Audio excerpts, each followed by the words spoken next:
Well, hey everybody, welcome back to the channel. Ironman 3406 here, your friendly neighborhood Saskatchewan guy. Been a couple weeks, but we're back here working on the old Cockshutt 90. So let's see what we're up to. Got some equipment here on the bench. If you've ever dealt with valves, you'll probably recognize some of this stuff.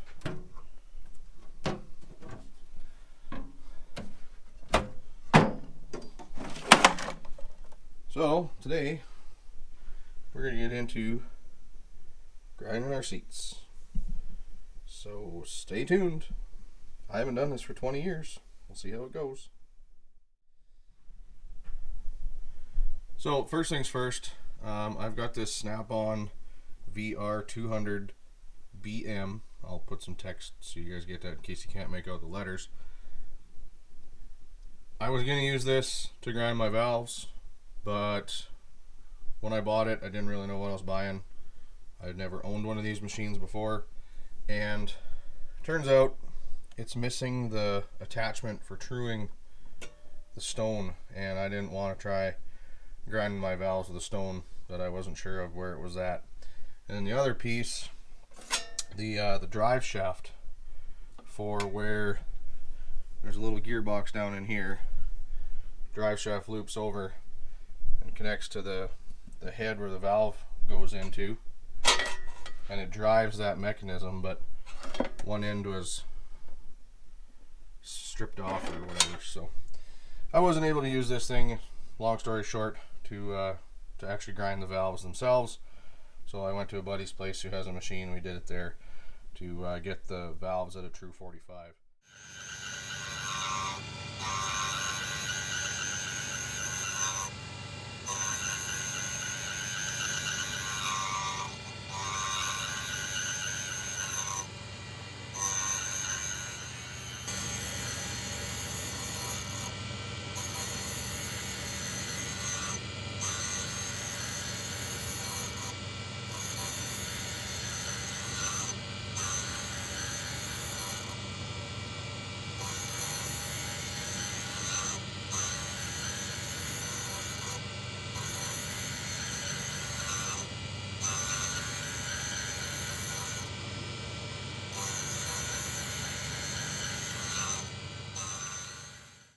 Now, if anybody in the internet world who watches my videos knows anybody with one of these valve grinding machines and they've got it like it's a parts machine or something, or if you know somebody who has this mechanism for truing up the stone, I'll flash up a picture so you guys can all see what it looks like. And then a drive shaft, throw some comments. I'd be super happy to find the pieces I need so I can use this thing. Otherwise it's kind of just a big really bench weight. So that's the story there. That being said, we did get all the valves ground, so they're at nice true 45s, everything cleaned up good. I did manage to get two brand new old stock valves from a buddy of mine, Tim. So Tim, I know you watch, thanks buddy, appreciate it. To replace this one, if you guys remember, it was pitted and grooved out really deep. So that was the number 5 exhaust valve. So I got a new one for that. And then if you remember this one that had heart par on it, I'm going to not put that back in the engine. I'm going to save it and just put it up on the shelf for a story piece or whatever at some point throughout the life of whenever I'm telling stories about this tractor. And then this one that's really bad, I'm going to keep it. I'm going to throw it in my spare valves box. You never know when you might need to make a new valve, and this can be turned down on a lathe into a smaller valve if need be. So I never throw a valve away just in the event that we might need to make a new one someday. So that'll go in my spare valve box or whatever. So I'm gonna get some equipment out here.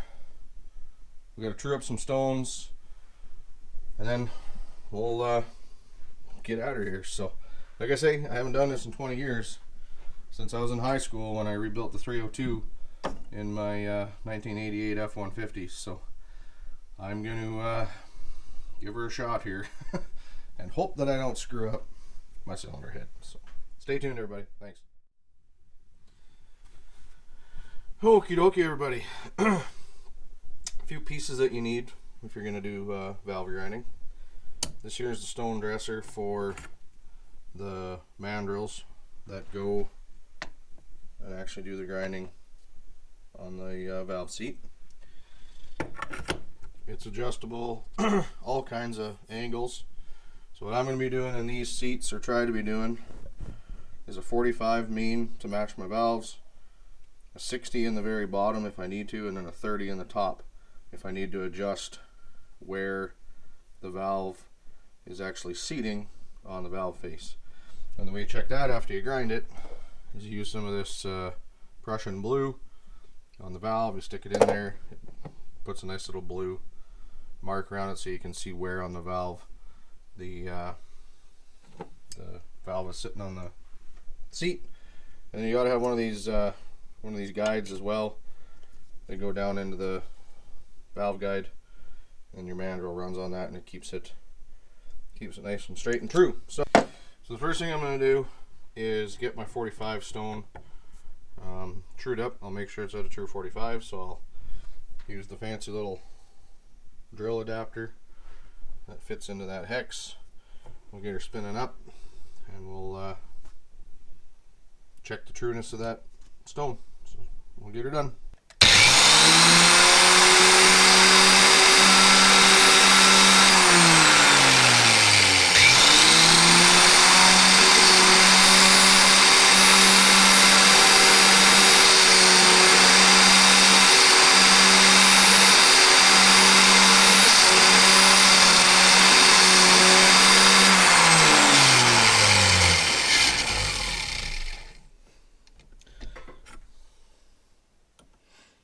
There we go. We got our 45 to a true 45.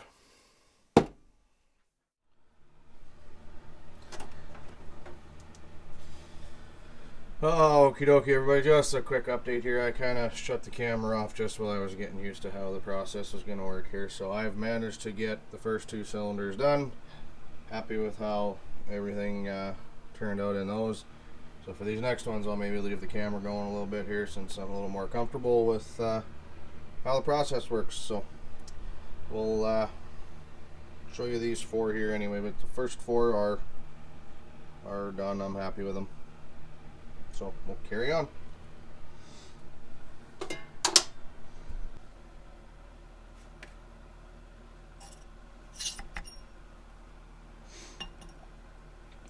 So we're on number 3 exhaust, if anybody's wondering.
Just a tiny bit more to clean up a couple of the deeper pits.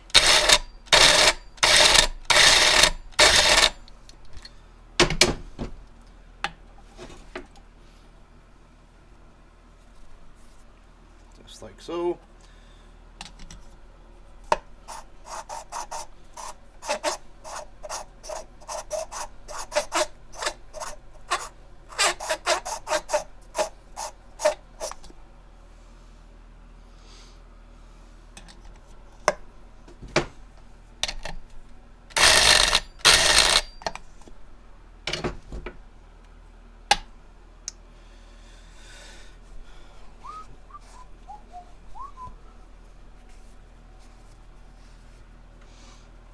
we'll do a check, see how our seat looks on our valve.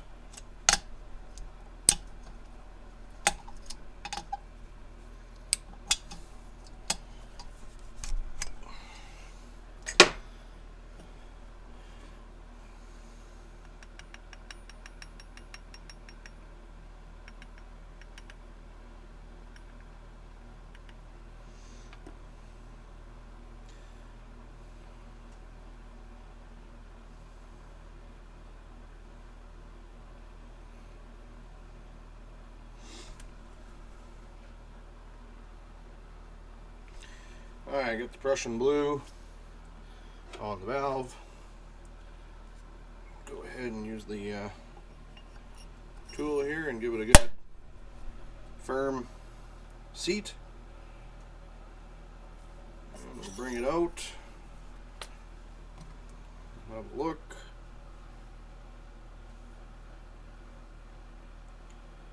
Okay, we got a nice even seat.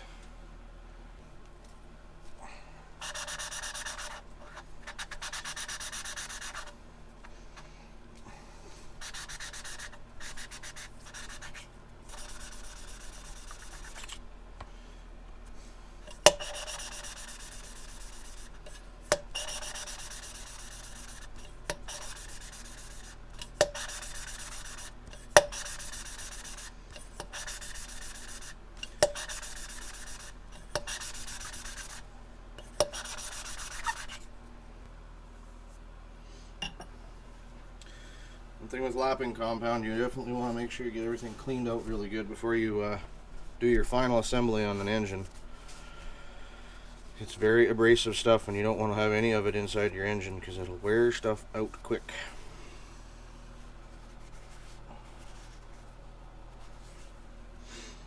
Alright, that's that one complete. Moving on. I think you guys get the idea. I'm going to do this 3 more times. I'll bring you back when I'm done them all. But it's pretty boring to sit here and watch a guy grind valves, I think. If you want to watch other people on the internet, by all means, but you saw one hole. It's the same thing 8 times.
Alright, so our springs and keepers and retainers all cleaned and dried off.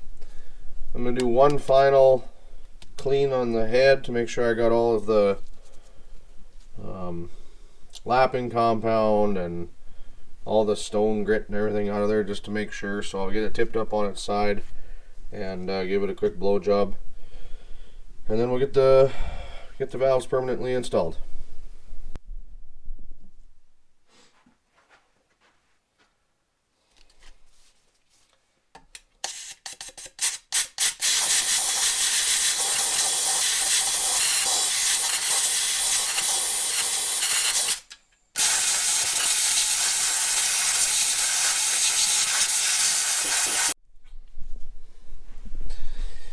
Alright everybody, so I got all my valve parts laid out in order, the way that they got to go in the head. I've got my assembly lube. I could just use motor oil, but I've got this and it's going to sit for a little while before the head goes back on, so this will hopefully stay in place a little bit longer than just motor oil would.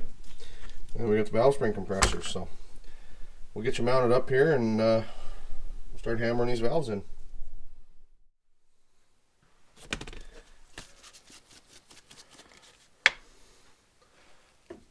Alright, step one. Put a little lube on the old valve stem.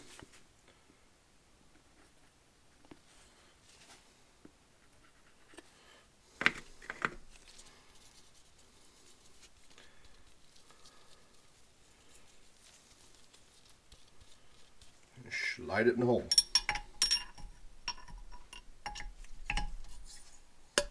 Just like so.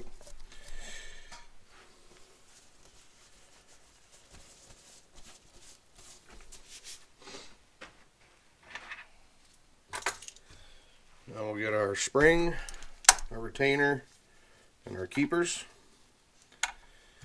Now I like to put a little bit of lube on the bottom of the spring where it sits as well, just to prevent metal on metal contact. Get that on there.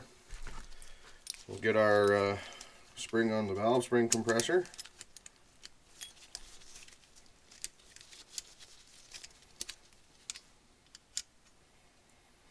With the keeper in place. Oops, hold on. Getting ahead of myself here.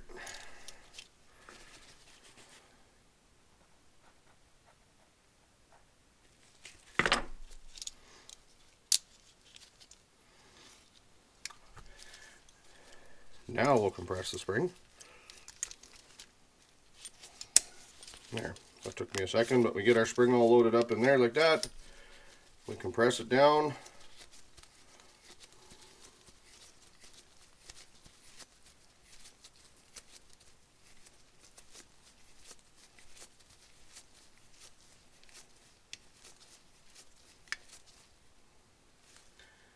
Get it on top of the valve, and now I'm going to have to kind of do a two-handed deal here to get the keepers in place. I usually put a little bit of grease in these as well, just to hold them in place. Oops.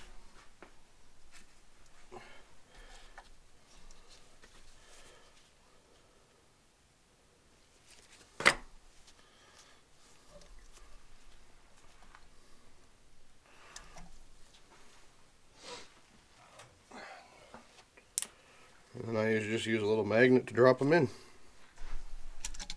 There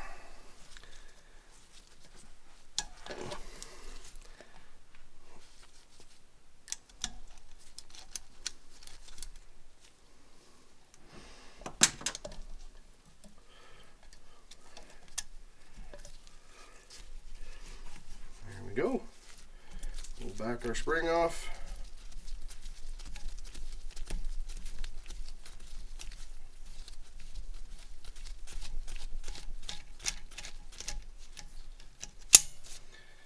And first valve is installed. Repeat that 8 more times. I do like to give them just a little tap to make sure that they seat and stay where they're supposed to be stayed.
Alright, here we go.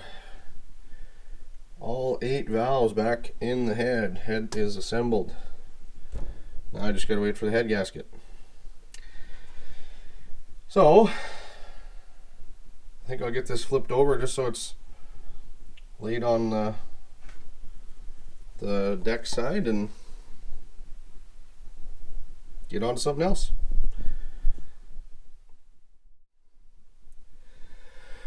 Well, everybody, I think that's going to be a wrap for this episode. We got the valves ground and the seats ground and the head all put back together, so I think we'll leave it here for now. I'm waiting on a head gasket anyway, so we'll move on to other things. I got to get that block cleaned out yet, so we'll get onto that evapor rust treatment, see how that works out, and we'll keep plugging away at this thing. So appreciate you watching. Don't forget to like, subscribe if you want to keep updated on this little project, and we will see you guys on the next one. Don't forget, I am Iron Man.